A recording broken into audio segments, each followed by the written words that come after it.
चीज बताती हूँ कि हम भाषण में ये जरूर कहते हैं कि साहब हमारे अस्तित्व बचाना है, और आप अपना अस्तित्व बचाएंगे कैसे? क्योंकि आपकी जमीनें सारी फॉरेस्ट में चली गई, वन विभाग में चली गई। आपके जो पधारे हुए मेरे भाइयों, बुजुर्गों और बहनों, मैं बहुत बड़ा भाषण तो नहीं दे पाऊंगी, लेकिन मैं अभी तक जो समझी हूँ आदिवासी जीवन में क्या ऐसी प्रॉब्लम्स है जिसकी वजह से आदिवासी आगे नहीं आ पा रहा है या ऊपर नहीं उठ रहा है, ये मैंने बहुत ही 3 साल में एक स्टडी की है। कई लोग कहते थे कि साहब आदिवासी एकता परिषद क्या करता है?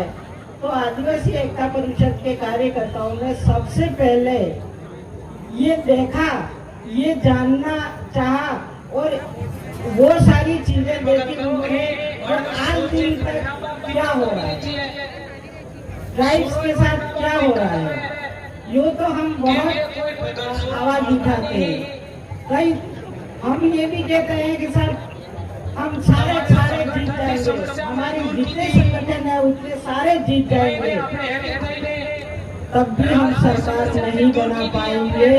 ये सच्चाई है और हमें सच्चाई का सामना करना चाहिए। तो हमारा जीवन बचाने के लिए, हमारा अस्तित्व बचाने के लिए हमें क्या करना होगा, उसके लिए बहुत गहराई से हमको स्टडी करनी होगी कि और लोग हमारे लिए किस तरह के कानून बना रहे हैं और हम लोग क्या कर रहे हैं। मैं आपको एक ऐसा अस्तित्व के लिए एक ऐसी चीज बताती हूँ कि हम भाषण में ये जरूर कहते हैं कि साहब हमारे अस्तित्व बचाना है, और आप अपना अस्तित्व बचाएंगे कैसे? क्योंकि आपकी जमीनें सारी फॉरेस्ट में चली गई, वन विभाग में चली गई, आपके जो चारागाह थे वो भी वन विभाग को दे दिए, और जो आपके खाते में जमीन थी उसके पट्टे भी सही तरीके से नहीं दिए हैं। वर्षों से आदिवासी अंदर रह रहा है, गांवों में रह रहा है, जंगलों में रह रहा है, लेकिन अभी भी उसके पास में कुछ भी नहीं है, पट्टे के नाम से है, ना उसके लिए कोई प्रूफ है। इस तरह का जो चीज सामने आ रही है वो आदिवासियों के लिए बहुत खतरनाक होती है, और वो इसलिए खतरनाक होती है कि यदि हमारी जमीन है वो हमारे हाथों से चली गई तो हमारा कोई अस्तित्व नहीं है, हम किसी भी तरह से खड़ा नहीं रह सकते हैं।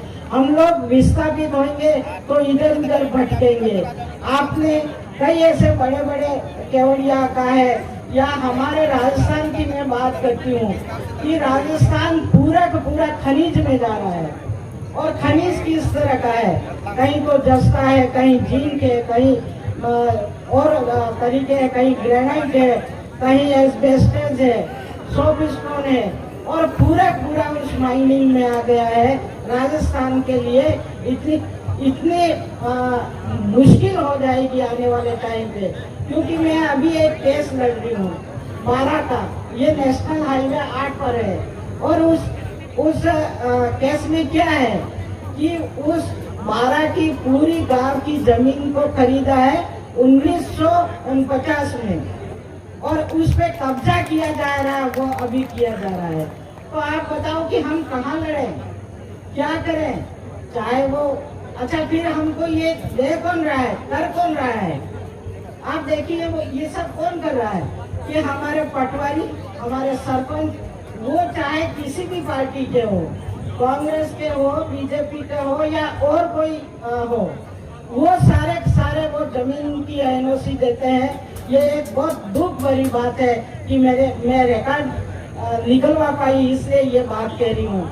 तो हमारा जो अस्तित्व जो है हमारे आदिवासियों का, अगर ये जल जंगल जमीन नहीं रही तो ये बात मान के चलो कि हमारा अस्तित्व खत्म हो जाएगा। तो आदिवासी एकता परिषद इसी के लिए पड़ी हुई है। मैं यूएनओ गई तो, और वो विक्टिम बन के गई, गवाही बन के गई। जावरवाल हिंदुस्तान जिन का एक प्लांट है मेरे गांव में, तो वहां मैं विक्टिम बन के गई, गवाही। तो मेरे से ये मैंने जो वहाँ का गवाही में सारी चीज़ें बताई कि ये चीज़ हो रही है और हमारा आदिवासी परेशान हो रहा है, यहाँ तक कि महिलाओं के जिस तरह के जीवन है वो सारा उसी पानी से हो रहा है, तो वो बहुत ही बेकार हो रहा है। न चाय बनती है, न घी निकलता है, न कुछ भी नहीं, गाय भैंस दूध भी नहीं दे पाती है, इस तरह का जीवन हो रहा है। तो उस पर मैंने वहाँ डिबेट करी, तो पता है मेरे से क्या सवाल किया उन्होंने? कहा कि आदिवासियों को ही ऐसा क्यों करते हैं, मतलब ऐसा क्या है आदिवासी के पास, तो हम आदिवासियों को ही नेक्स्ट लाइट कह देंगे। तो मैंने उनको एक जवाब दिया, कोई ऑस्ट्रेलिया के लोग थे, उन्होंने मेरे को पूछा, मैंने सीधा जवाब दिया कि साहब तुम्हारे पास है क्या? आदिवासी के पास ही जमीन जल जंगल सारा सब कुछ तो आदिवासी के पास में है, और उन्हीं को छीनने के लिए ही तो हमको नेक्स्ट लाइट कहा जाता है। बाकी हम क्या, नेक्स्ट लाइट होता क्या है? सबसे पहली बात तो नेक्स्ट लाइट होता क्या है? तो हमारी जमीन छीनने के लिए हमारे लोगों को जेलों में ठूसा जा रहा है, चाहे ये छत्तीसगढ़ हो, झारखंड हो, ये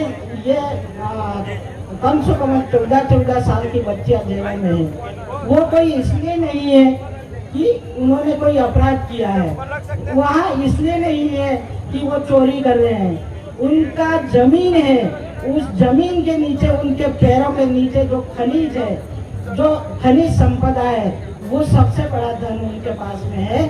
इसलिए आदिवासियों को तरह तरह का कभी क्या कह देते हैं, कभी क्या कह देते हैं, इस तरह का करके और उनको वहाँ से बहुत प्रताड़ित किया जाता है और वो जमीन छीन ली जाती है। तो साथियों, मैं ये कहना चाह रही हूँ, मैं आपको एक बहुत दर्द भरी बात है कि यदि हमारे पास जमीन नहीं होगी तो हमारे पास कुछ नहीं होगा। सरकार क्या कहती है, वहाँ बहुत सरकार के नुमाइंदे भी आए थे, तो उनसे ये कहा गया कि सब आप लोग सही तरीके से नहीं चल रहे हो, ऐसा ये आदिवासी हमको कह रहे हैं।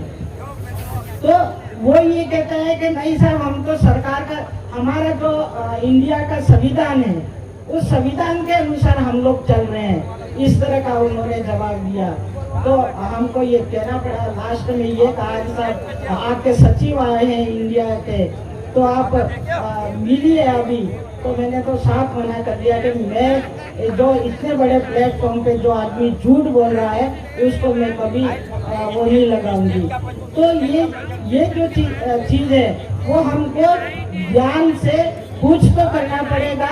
सिर्फ हम ये कर ले कि चुनाव लड़ ले और सारा बदलाव हो जाएगा, ऐसा बदलाव होने वाला नहीं है। आदिवासियों को बिल्कुल उनकी जो वास्तविक लड़ाई है उस लड़ाई को लेके आगे आना पड़ेगा।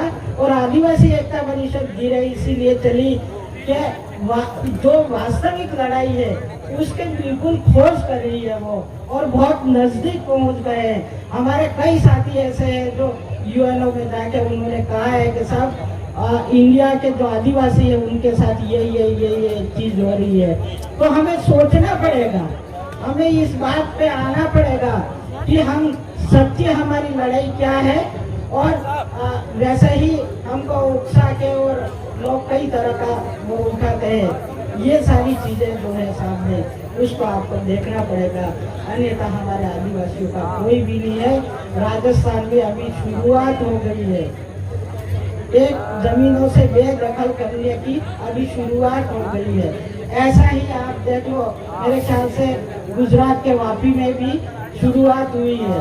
वो ये कह रहे, अभी इन्होंने क्या किया है, सब सरकार ने एक कानून बनाया है, संशोधन किया है, उसमें क्या कहा है कि अब आपको कोई पूछेगा नहीं, आपसे जमीन खरीदनी है तो आपको कोई पूछेगा नहीं, आपको सारे के सारे आपके उसको देख लेंगे, डॉक्यूमेंट्स को देख लेंगे और ऊपर लेवल पे ही समझौता होगा।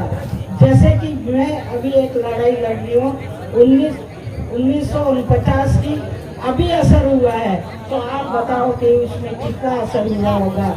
ये मेरा कहना था।